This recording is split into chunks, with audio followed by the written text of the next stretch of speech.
네, 이번 정부 들어 부동산 대책 19번째 대책이 발표가 됐습니다.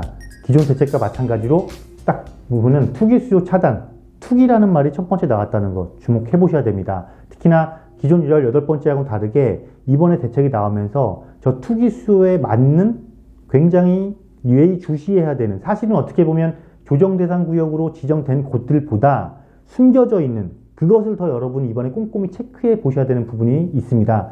어떤 부분이 숨겨져 있는지 그건 잠시 뒤에 말씀을 드리도록 하겠고요. 먼저 이번에 어느 곳이 추가로 조정 대상 구역으로 지정이 됐는지, 그리고 조정 대상 구역으로 지정이 되면 왜 뭐가 바뀌기 때문에 도대체 안 좋은지부터 말씀을 드려보도록 하겠습니다. 자, 이번에 지정된 지역은 5곳입니다. 어느 지역이냐면요, 볼게요.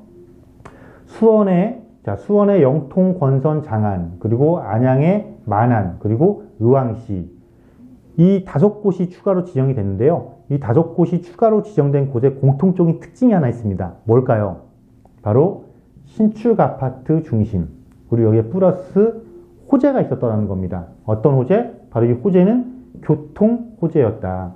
즉, 새 아파트 중심, 이런 강력한 지역의 이슈화가 될 수 있는 호재가 있는 지역들은 이번 지정 지역 5곳 말고 향후로도 20번째 대책, 21번째 대책에 의해서도 얼마든지 추가로 지정이 될 수 있다는 점 여러분들이 꼭 기억을 하셔야 되겠고요. 자, 그러면 왜 도대체 추가 지정 지역으로 지정이 되면 뭐가 달라지기 때문에 이렇게 많이 관심을 가지고 있을 것일까 한번 보도록 할게요.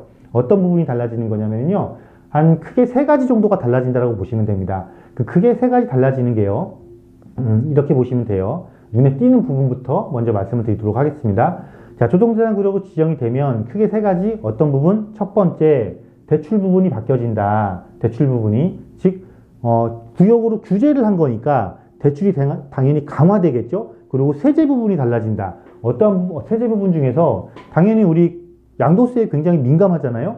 양도세가 어떻게 된다? 중과가 된다. 그리고 장기보유 특별공제가 배제가 된다라는 점 바로 바뀌는 거죠. 누가? 다주택자가. 그리고 이 외에도 일시적 2주택이라든가 굉장히 많은 조건들이 바뀝니다. 이렇게 많은 조건들이 바뀌는 데 대한 세세한 부분들은 저희 부자독존 시간 또는 영자TV를 통해서 각 파트별로 나눠서 따로 별도의 시간을 마련해 드릴 테니까요. 그 시간을 잘 활용해 보시면 좋을 것 같고, 오늘은 그냥 간략하게 짚어만 보고 넘어가도록 하겠습니다. 자, 그리고 청약 부분에서 되게 강화된다. 청약 부분. 그래서 청약 부분은 여러분들이 크게 신경 쓸 필요는 없는 것 같아요. 다 2가지만 신경 쓰시면 되는데, 일단은 가점제가 굉장히 늘어난다. 즉, 무주택으로서 가점이 높은 분들은 조정대상 구역으로 지정된 지역의 청약 조건은 오히려 더 좋아질 수도 있다.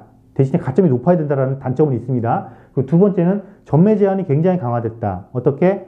이것저것 다른 몇 개월 이런 말 신경 쓰지 마세요. 그냥 이제 조정 대상 구역으로 지정이 되면 당첨이 돼서 분양권 갖고 있더라도 언제까지 전매를 못한다? 소유권 이전 등기 시까지 전매를 못한다. 이렇게 생각을 하시고 그냥 깔끔하게 정리를 하시면 되겠습니다. 그러면 대출 부분이 조금 어떻게 강화되는지 부분 한번 살펴봐 드리겠고요. 앞서 제가 숨어있는 하나가 있다, 정말 중요한 게 하나 있다 말씀드렸잖아요. 그 부분까지 이제부터 말씀드리도록 하겠습니다.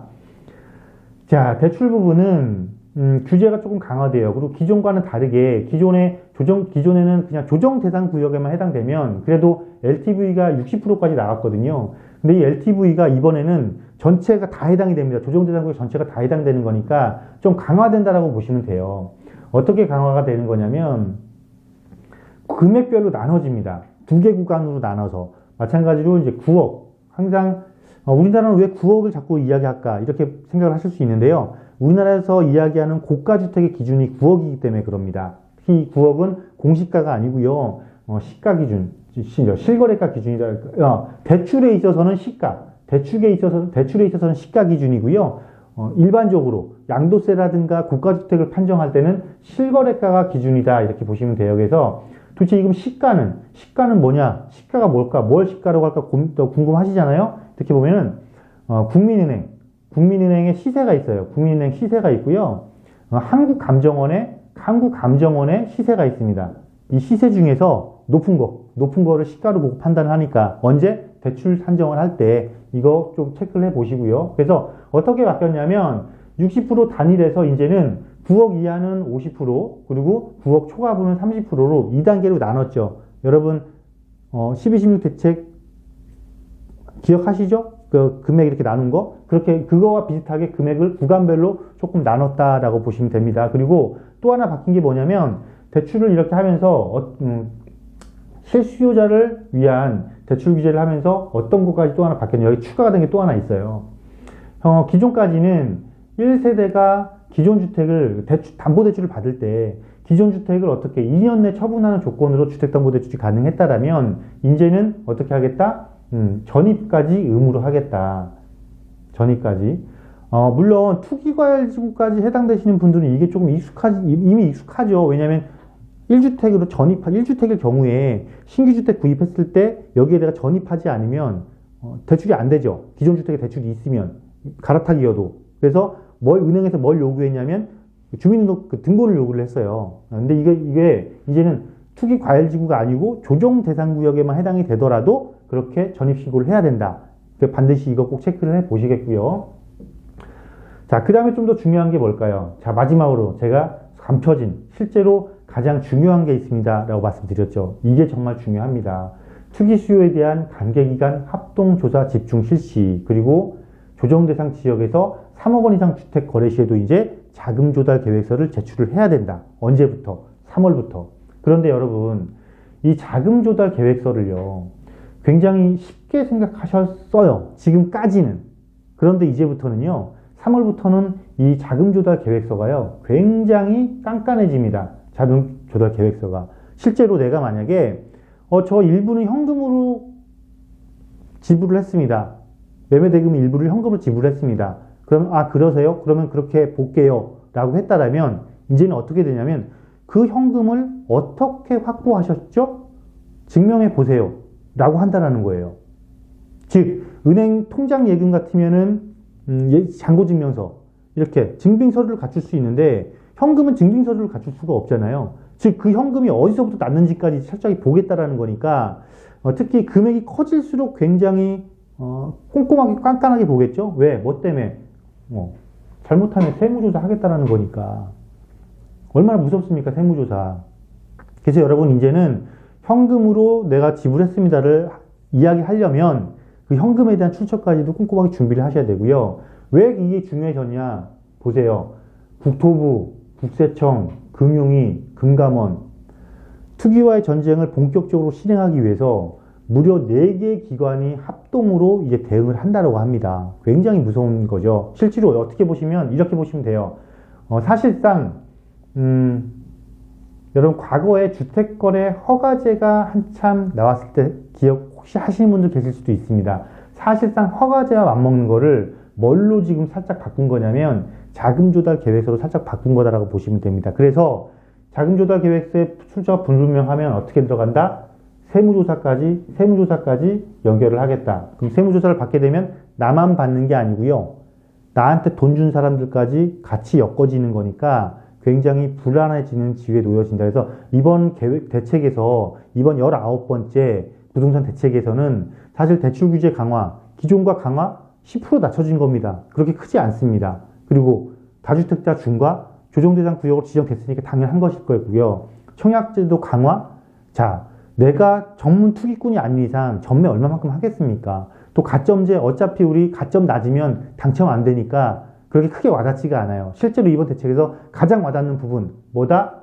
강화. 무슨 강화? 자금 출처에 대한 강화. 이게 가장 눈여겨보셔야 됩니다. 그래서 여러분들은 이렇게 대책이 하나 나올 때마다 그 대책에서 실제로 이야기하고 있는 게 뭐냐? 그 중심이 뭐냐? 이번 대책에서 이야기하고 있는 거는요, 조정대상 구역 5군데 지정했으니까 너희 조심하세요. 이거 아닙니다. 시장에 과연 영향이 있을까요? 이 조정대상 구역 5군데 이미 가격 올랐습니다. 오른 상태에서 규제해 본들 어떻게 되겠습니까? 자, 그러면 앞으로 뭘 조심해야 되는 거예요? 이렇게 또 내가 조정대상 구역으로, 그렇기 때문에 이런 구역으로 지정된 거, 이거를 조심하라는 게 아니고 실제로 이렇게 지정을 하면서 나오는 대책 중에 별거 아닌 것처럼 느껴지지만 굉장히 꾸준하게 정부에서 주는 메시지가 있다는 겁니다. 그 메시지대로 실행하지 않으면 결국은 어떻게 된다? 정책에 결국은 내가 지게 된다. 지는 게임을 하게 된다. 그래서 어떠한 대책이 나오더라도 여러분 이렇게 철저하게 분석을 해내면서 핵심적인 걸 분석을 하고 거기에 대응을 하시면 돼요.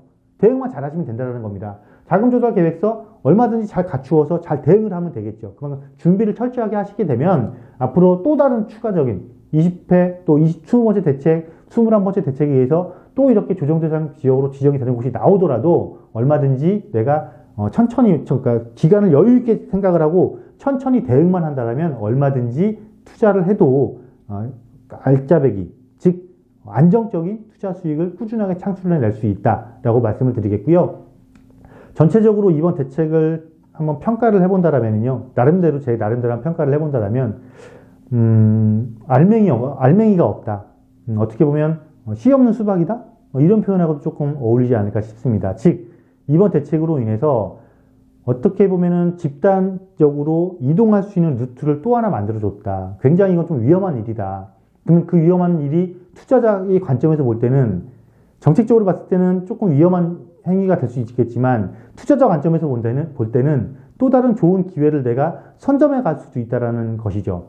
예를 들면 이 추가 지정 구역을 지정을 함으로써 또 다른 풍선 효과, 또 여러분 두더지 짝기 게임 아시죠? 한쪽을 아무리 이쪽을 때려도 다른 쪽으로 두더지 자꾸 튀어 올라오죠. 풍선 효과가 그거 아닙니까? 이쪽을 누르면 다른 쪽이 튀어 올라오잖아요. 그렇기 때문에 두더지 게임이라는 표현까지 쓰는데 그것이 과연 어떻게 될까? 나까지 이번 대책을 통해서 예측을 한번 해볼 수가 있는데요. 제가 팁을 하나 드리면은요, 영화로도 나왔습니다. 영화 제목으로도 썼거든요. 성 이름입니다. 가장 눈에 딱 처음에 딱 생각된 게 그곳이고요. 그 다음에 경기 북부 지역도 대부분 보면 지금 경기 남부 쪽이거든요. 경기 북부 지역과 경기 서남부 쪽, 이쪽 지역의 일부 지역들도 굉장히 지금 달아오를 수도 있는 굉장히 위험한 상황까지 와 있다. 그러면 그곳을 여러분들이 접근을 할 때 어떻게 접근을 하면 이렇게 추가 대책이 나오더라도 빠져나갈 수 있을까라는 고민을 반드시 해보셔야겠죠. 그 고민에 대한 해답 저희 영자TV 또 저 부자독전에서 해결을 해드리도록 할 테니까요. 앞으로도 저희 채널 많은 구독과 좋아요, 알림 설정을 통해서 꼭 빼먹지 말고 많은 시청해 주시기를 바라겠습니다.